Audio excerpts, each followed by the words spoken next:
Hello everyone. Today in chapter 1 of accountancy class 11th introduction to accounting, I am going to discuss the next topic, that is qualitative characteristics of accounting information. Dear student, in the last video I have discussed about the accounting information and its user. Basically in that video I have discussed about what is the need of accounting information for the user, why do they want accounting information. But in this video, what type of quality must be existed in this accounting information, that I will discuss with you. So let's start the topic. Qualitative characteristics of accounting information. Qualitative characteristics are attributes that make the accounting information useful to users. Accounting की जो qualitative characteristics है, यह वह विशेषता है जो कि accounting information को यूज़फुल बनाती है यूज़र्स के लिए. यूज़र्स इसको अपने नीड के अकॉर्डिंग डिसीजन मेकिंग के लिए यूज़ कर सकते हैं. These are reliability, relevance, understandability and comparability. ये जो क्वालिटेटिव कैरेक्टरिस्टिक्स हैं, इसमें रिलायबिलिटी पहली जो क्वालिटी है, ये अकाउंटिंग इन्फॉर्मेशन में होनी चाहिए. दूसरी रिलेवेंस होनी चाहिए, तीसरी अंडरस्टैंडेबिलिटी होनी चाहिए और चौथी कंपेरेबिलिटी की क्वालिटी होनी चाहिए. अगर ये चारों क्वालिटीज़ अकाउंटिंग इन्फॉर्मेशन के अंदर हैं तो उस अकाउंटिंग इन्फॉर्मेशन को क्वालिटेटिव अकाउंटिंग इन्फॉर्मेशन माना जाएगा और ये यूज़र्स के लिए बेनिफिशियल होती हैं. So let's discuss one by one. The first qualitative characteristics of accounting information, reliability. Now, what is reliability here? Reliability means the user must be able to depend on the information. A reliable information should be free from error and bias and faithfully represents what it is meant to represent. To ensure reliability, the information disclosed must be credible, verifiable by independent parties, use the same method of measuring, and be neutral and faithful. Reliability का अर्थ यहाँ पर है कि accounting information विश्वास करने योग्य होनी चाहिए और ऐसा होने के लिए उसमें किसी भी तरह का एरर नहीं होना चाहिए, किसी भी तरह का बायसनेस पक्षपात नहीं होना चाहिए, पूरी तरह से फेथफुल होना चाहिए और फेथफुली इस इंफॉर्मेशन को वही चीज़ रिप्रेजेंट करना चाहिए जिसको रिप्रेजेंट के लिए इसको डेवलप किया गया है. इसमें अकाउंटिंग इन्फॉर्मेशन में किसी भी तरह की पार्शियलिटी नहीं होनी चाहिए. Means it must be free from partiality. To ensure reliability, information जो हमने डिस्क्लोज़ किया है, इट मस्ट बी क्रेडिबल होना चाहिए, वेरीफिएबल. ये एक बहुत बड़ी क्वालिटी है रिलायबिलिटी होने के लिए. वेरीफिएबल होना चाहिए मीन्स अगर हमें किसी अकाउंटिंग इन्फॉर्मेशन को वेरीफाई करना चाहें तो हम उसको आसानी से वेरीफाई करें और वेरीफाई करने के लिए जो अकाउंटिंग के सोर्स डॉक्यूमेंट्स हैं, दैट मस्ट बी अवेलेबल. और अगर सोर्स डॉक्यूमेंट हैं जिसके बेस पर अकाउंटिंग इन्फॉर्मेशन को रिकॉर्ड किया गया है, डेवलप किया गया है, तो वेरीफाई करने के बाद हम ये कह सकते हैं कि अकाउंटिंग इन्फॉर्मेशन इज़ रिलायबल. कोई भी पार्टीज़ हो, इंटरनल यूज़र और एक्सटर्नल यूज़र, वे सभी इसको इंडिपेंडेंट यूज़ कर सकें और इसमें जो भी मेथड्स को अडॉप्ट किया गया है, ये मेथड्स फेथफुल होना चाहिए, न्यूट्रल होना चाहिए. It should not be any type of partiality. So अगर अकाउंटिंग इन्फॉर्मेशन में इस तरह की क्वालिटी है जिससे कि हम इंफॉर्मेशन के ऊपर पूरी तरीके से फेथ शो कर सकें, फेथ कर सकें और on the basis of that हम अपने डिसीजंस को ले सकें, तो then it is called reliability. तो ये हमारे अकाउंटिंग इन्फॉर्मेशन की पहली क्वालिटेटिव कैरेक्टरिस्टिक्स है. Now second is relevance. Accounting information must be relevant according to the need of user. Information is relevant if it is meets the needs of the users.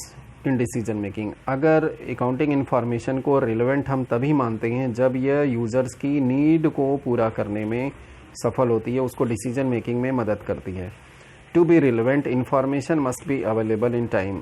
Relevant होने के लिए ये बहुत बड़ी quality है कि information की अवेलेबिलिटी जो होती है, जब यूज़र्स को ज़रूरत है तब उसकी नीड के समय उसको ज़रूर मिलनी चाहिए। And must help in prediction and feedback and must influence the decisions of users by helping them from prediction about the outcomes of past, present or future events and or confirming or correcting their past evaluations। Accounting information को की जो दूसरी quality है ये relevance है। इसमें आपको बताया गया कि रिलेवेंस होने के लिए अकाउंटिंग इन्फॉर्मेशन को जो यूज़र्स की जो नीड है उसके अकॉर्डिंग उसको प्रोवाइड करना चाहिए, तभी यूज़र्स की नीड को ये फुलफ़िल कर पाएगी और यूज़र्स जो है वो प्रॉपर डिसीजन मेकिंग कर पाएंगे। साथ में अकाउंटिंग इन्फॉर्मेशन को जो है with in the time provide करना चाहिए। Means when ever users want accounting information at that time it should be provided. और अकाउंटिंग इन्फॉर्मेशन को जो भी यूज़र प्रेडिक्शन करना चाहता है, चाहे वो प्रेजेंट से रिलेटेड हो, फ्यूचर से रिलेटेड हो, इन सब में उसको मदद करनी चाहिए। तो अगर इस तरह की क्वालिटी हमारे अकाउंटिंग इन्फॉर्मेशन के अंदर है तो it means there is relevance in accounting information. Now the third qualitative characteristics of accounting information is understandability. Accounting information इस तरीके से हमें प्रेजेंट करना है कि जो भी यूज़र्स हैं उनको आसानी से ये समझ में आ जाए। तो understandability means decision makers must interpret accounting information in the same sense as it is prepared and conveyed to them. मतलब यहाँ पर यह है कि अकाउंटिंग इन्फॉर्मेशन को इस तरीके से प्रेजेंट हमें करना है ताकि बिल्कुल वही सेंस यहाँ पे यूज़र्स निकाल पाएँ जो जिस सेंस में उसको प्रेजेंट किया गया है, जिस सेंस में उसको बनाया गया है। A message is said to be effectively communicated when it is interpreted by the receiver of the message in the same sense in which the sender has sent. एक मैसेज को या एक कम्युनिकेशन को इफ़ेक्टिव तभी कहा जाता है जब वह उसी सेंस में रिसीवर के द्वारा रिसीव किया जाता है, अंडरस्टैंड किया जाता है, जिस सेंस में सेंडर ने इंफॉर्मेशन को भेजा हुआ है। The accountant should present the comparable information in the most intelligent manner without sacrificing relevance and reliability. एक अकाउंटेंट को इंफॉर्मेशन को प्रेजेंट करते समय, कंपेयर करते समय इस तरीके से उसको प्रेजेंट करना है जिससे कि उसकी रिलेवेंस और रिलायबिलिटी की क्वालिटी भी उसमें बनी रहे, वह यहाँ से ना जाए और इन्फॉर्मेशन जो है ये यूज़र्स को अच्छे से समझ में आनी चाहिए। बहुत सिंपल वर्ड में अगर हम कहें तो अकाउंटिंग इन्फॉर्मेशन को कि जो प्रेजेंटेशन है वह इस तरीके से प्रेजेंट किया जाना चाहिए कि यूज़र्स को आसानी से समझ में आ जाए। अगर यूज़र उस इंफॉर्मेशन को अंडरस्टैंड कर जाता है, समझ जाता है, तो डेफिनेटली ये उसकी जो नीड है उसको पूरा कर पाएगा। तो इसलिए यहाँ पे जो थर्ड क्वालिटी है अकाउंटिंग इन्फॉर्मेशन की, दैट इज़ अंडरस्टैंडेबिलिटी। तो ये क्वालिटी अकाउंटिंग इन्फॉर्मेशन में होना बहुत ज़रूरी है। नेक्स्ट है comparability. Accounting information must be comparable. अगर हम चाहें तो अपने बिजनेस के फर्स्ट ईयर की परफॉर्मेंस को सेकंड ईयर से अगर कंपेयर करना चाहें तो इस तरीके से प्रेजेंट किया जाना चाहिए कि हम अपने बिजनेस की इंफॉर्मेशन को आसानी से कंपेयर करके ये कंक्लूज़न फाइंड कर लें कि which year performance is better. This is the quality of comparability. Now comparability means that the user should be able to compare the accounting information of an enterprises of the period either with that of others period known as intra-firm comparison or with the accounting information of other enterprises known as inter-firm comparison।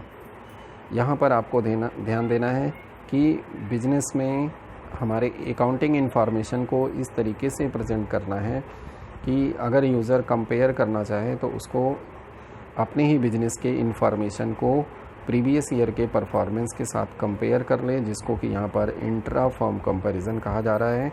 और अगर वह अपने business की information को दूसरे business के accounting information से compare करना चाहे, जिसको यहाँ पे इंटर फर्म कंपैरिजन कहा जा रहा है, तो इसको कर सके। तो इसलिए यहाँ पर कंपेरेबिलिटी की क्वालिटी होने के लिए ज़रूरी है कि जो है ईयर टू ईयर हम जो मेथड्स ऑफ अकाउंटिंग फॉलो करते हैं वह सेम होना चाहिए। मीन्स अकाउंटिंग इंफॉर्मेशन के अंदर कंसिस्टेंसी की क्वालिटी होनी चाहिए। अगर कंसिस्टेंसी की क्वालिटी होगी तभी जो है हम यहाँ पर अपनी इंफॉर्मेशन को अच्छे से कंपेयर कर पाएंगे from one period to another period और from one business to another business. अगर हम दूसरे बिजनेस, जिसको कि इंटर फर्म कंपैरिजन कहा जा रहा है, यहाँ पे अगर हम जाते हैं तो अदर बिजनेस को भी सेम अकाउंटिंग मेथड्स या रूल्स को फॉलो करते हुए अपनी अकाउंटिंग इंफॉर्मेशन को बनानी चाहिए या डेवलप करनी चाहिए। Only then we will be able to compare the accounting information from one business to another business. To be comparable, accounting report must belong to a common period. यहाँ पे जो कहा गया कि ये जो कंपैरिजन के लिए पहली कंडीशन है कि कॉमन पीरियड होना चाहिए, मतलब अकाउंटिंग जो पीरियड है वह from one year to another year जो है सेम होना चाहिए। And use common unit of measurement and format of reporting. और जो यूनिट है हमारा मेज़रमेंट का, जैसे हमारे इंडियन करेंसी है तो जो presentation of value of transactions है वह भी इंडियन करेंसी में होना चाहिए, वो फॉरेन करेंसी में नहीं होना चाहिए। और साथ में जो रिपोर्टिंग का फॉर्मेट है, मीन्स हम जो फाइनेंशियल स्टेटमेंट बनाएंगे जिसमें बैलेंस शीट और हमारा स्टेटमेंट ऑफ पीएल है वह भी सेम होना चाहिए, तभी हम आसानी से कंपैरिजन कर पाएंगे। तो this is the quality of comparability. और इसके लिए जो कंडीशन है कि हमारे मेथड्स एंड अकाउंटिंग पीरियड में कंसिस्टेंसी होनी चाहिए, means from one year to another year it should be the same. Only then there will be the quality of comparability. So these are the qualitative characteristics of accounting information. I hope आपको ये समझ में आया होगा। Thank you very much for watching this video. Keep watching, like and share.